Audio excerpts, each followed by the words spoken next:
Good morning or afternoon, depending on when you are watching this video. This is the video for NTI Day 3 and 4. I hope you guys have been staying safe and staying warm as I am currently recording this video on Sunday afternoon. Snow is still coming down here, so I hope you guys are making it all right. Now, here are the objectives, or excuse me, the objective for today. Here is the objective for today.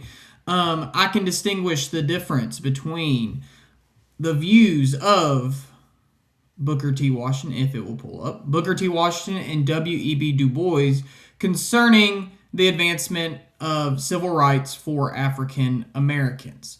Okay, so our next unit, which the next time I will likely see you guys will be in early February, our next unit is civil rights. Okay, the civil rights movement. And why are we talking about these guys? Well, it is literally, if you read the standard for U.S. history in Kentucky, I have to teach you these two speeches by law. And you're like, why? Well, obviously, in the late 1800s in the United States, we still had the issues with segregation and things like that. Booker T. Washington and W.E.B. Du Bois, both very notable African Americans. However, their approaches on how to push for equality and civil rights for African Americans differed greatly. And that is our objective for today, is to see how the views of those two men differed. Okay? Now, as you complete this, as you watch this, you have guided notes to do, and then after you do the guided notes, you will have a GIM kit, okay? So, what did civil rights look like for African Americans in the late 1800s in the United States? We've talked a lot about this year. Because in order to talk about any advancement in civil rights, we first must understand the conditions in which activists were fighting in, right? Like exactly the resistance they were up against. So in the late 1800s in the United States, civil rights was non-existent. And unfortunately, this was the case because of various rulings by the government and laws that put in place. You know, we've talked about Plessy versus Ferguson, one of the worst rulings of the United States Supreme Court, that said that segregation, the act of segregating or separating people based on their race or color, was A-okay with the Constitution as long as the facilities were quote-unquote separate but equal, okay? Not surprisingly, this is one of the most worst rulings ever issued by the High Court, by the Supreme Court. Infamous, if you will. But unfortunately, when this ruling was issued, obviously this led to segregation being legal and unchallenged for pretty much the next 60, 70 years until we get to the civil rights movement. Because again, even if the facilities were supposed to be equal, they were not. Okay, as this picture illustrates you. So, because of the ruling in Plessy, there were a lot of issues in the late 1800s. And then obviously voting. We've talked about this. Y'all remember the literacy test. Voting was an issue. The 15th Amendment stated that a person's right to vote cannot be denied on the basis of race or color, but as we know, southern states found a way around this with both literacy tests and poll taxes. So at this point, okay, kind of contextualize the time we're talking about. Late 1800s in the United States, civil rights for African Americans are very low. Okay, and so this is going to be an uphill battle, something that will take several decades. And that is what we're going to study over our next unit, is those actions by individuals and groups that led to the advancement of civil rights in the United States. But before we even get to the 1950s and 1960s, we need to start in the late 1800s, okay? And look at the view that both of these men had on how to advance civil rights. Both these men made very notable contributions to the advancement of the rights of African Americans, but again, their strategies differed greatly. So in your guided notes, there's like a T-chart, okay? Left side, Booker T. Washington, the right side, W.E.B. Du Bois, okay? So Booker T. Washington, very, very well-known African American. He is the first president of the Tuskegee Institute in Alabama. Okay, and we will talk about Tuskegee later this year because during World War II, they actually trained airmen, African-American airmen at the Tuskegee Institute to go and fight in World War II. But the Tuskegee Institute was a school that focused on like job training, vocational training. And Booker T. Washington was all about, like, we need to work from the ground up. Basically, he was like, and I think on your guided notes, I might have forgot to put that in the slide, so I apologize, but 3 out of 4 of the bullets should be here. Basically, this is the highlight, though. He believed that African Americans needed, before they did anything else, they need to get practical knowledge and life skills, job training, like the day-to-day stuff, like making stuff with their hands. They needed to master and learn that before they could advance for anything else. So basically, he prioritized this, them getting practical knowledge and being trained in these life skills, these job skills, above getting basic civil rights. It's not that he didn't want the civil rights to be pushed at the time, the reforms. It's just like he's like, we can put this on the back burner for now, the advancement of civil rights. The main thing, we need to learn how to live day by day and how to work a job and do these various skills. Okay? So this is Booker T. Washington. W.E.B. DuBois could not have been more different from Booker T. Washington as far as his view on this. So both had very notable advancements in education, or were pretty well educated. As you can see, again, Tuskegee Institute, still a big African-American school today, historically black college or university. Booker T. Washington was the first president of it. However, Du Bois, very, very educated. He is the first African-American in U.S. history to get a doctorate from Harvard, okay? And Du Bois's approach was very, very different from Washington. He was very, very critical of Washington. He believed that in this process, that the stuff Washington was pushing for basically had given up civil rights for blacks, that it was not being pushed like it needed to be.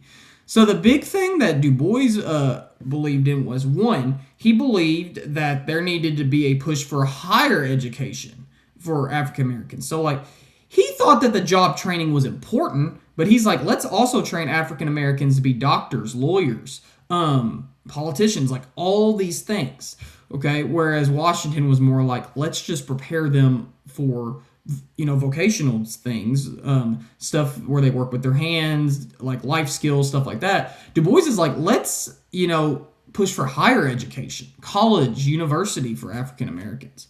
And Du Bois was like, we need to actually go against discrimination and segregation. We need to actively push for our rights. Okay, just saying, it's okay, we're not going to push for it now, like Washington kind of suggested. Du Bois like, that's not a good idea. He's like, we need to push for our rights now. We need to challenge segregation and discrimination. We need to actively push against this. Okay?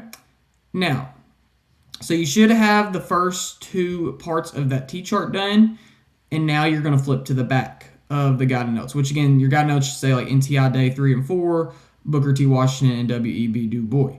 Now, here's what we're going to do. If you're on the back, there's a table, okay? And it says Washington or Du Bois.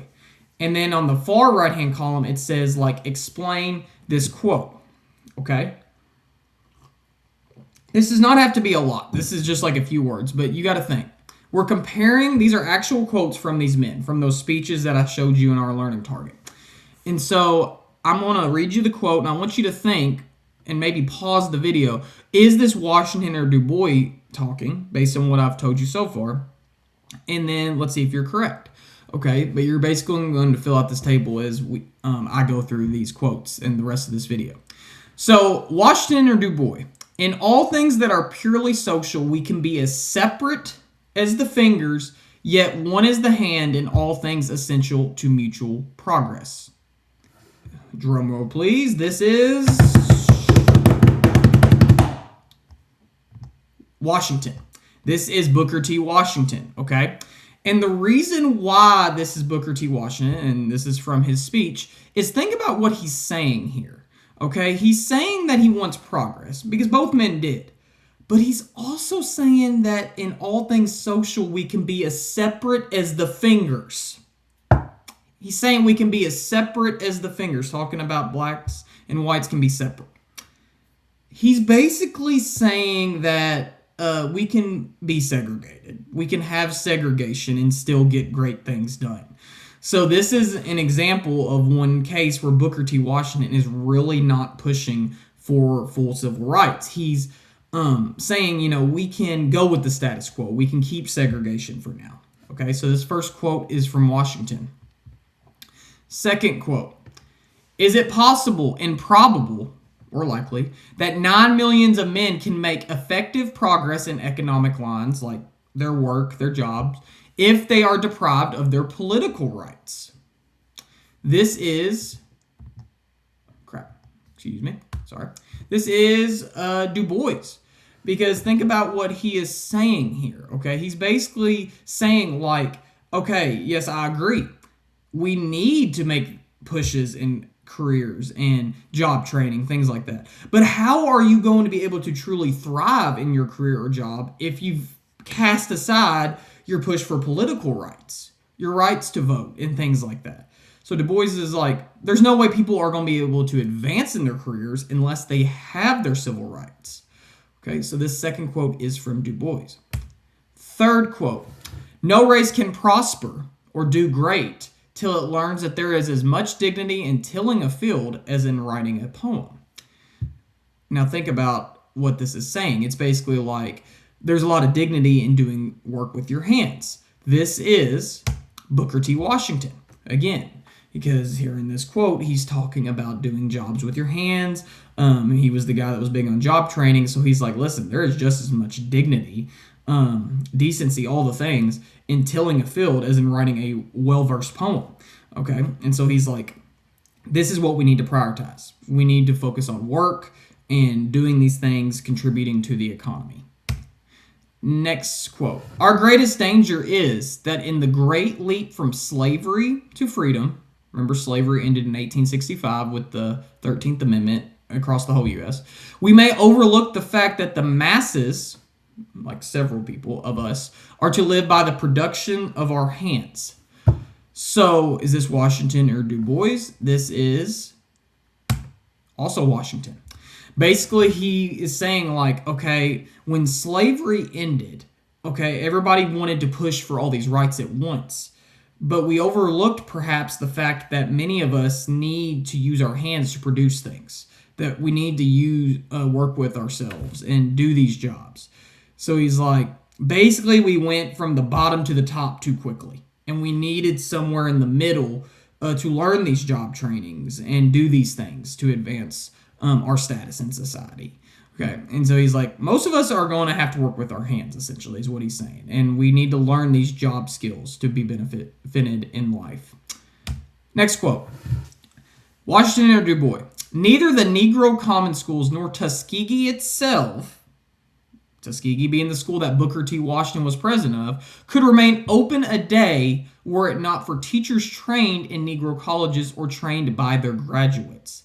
This quote is Du Bois, because he, in this quote, is talking about the importance of colleges and universities where teachers are trained. And his point is basically you wouldn't even have teachers to train people for jobs and vocations if they were not trained to be a teacher.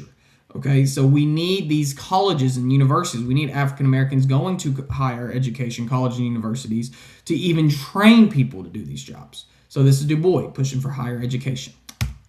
Washington or Du Bois. The way for a people to gain their reasonable rights is not by voluntarily throwing them away and insisting that they do not want them. This quote is also Du Bois. Because, whereas Washington was kind of we can put political rights on the back burner for now, we really need to focus on life skills, job training, that kind of stuff. Du Bois is we need to go now. We need to push for our rights now. There needs to be no hesitation. And here he's listen, we're not going to get our rights by just putting on the back burner or by casting them aside and saying, that can wait till later. Du Bois is saying we need to act now. We need to push for our rights now. Okay? That is all for this. So again, you should have completed the guided notes. After you do that, you have a short GIM kit posted in your Google Classroom. And that is all for today for NTI Day 3 and 4. Obviously, also make sure, I should have said this to begin, that you did bell ringer 27. Sorry, I had to think for a second. Not 26, but 27. So make sure you do that as well. And if you have any questions, please do not hesitate to reach out. Thank you, guys. I hope you have a great rest of your day.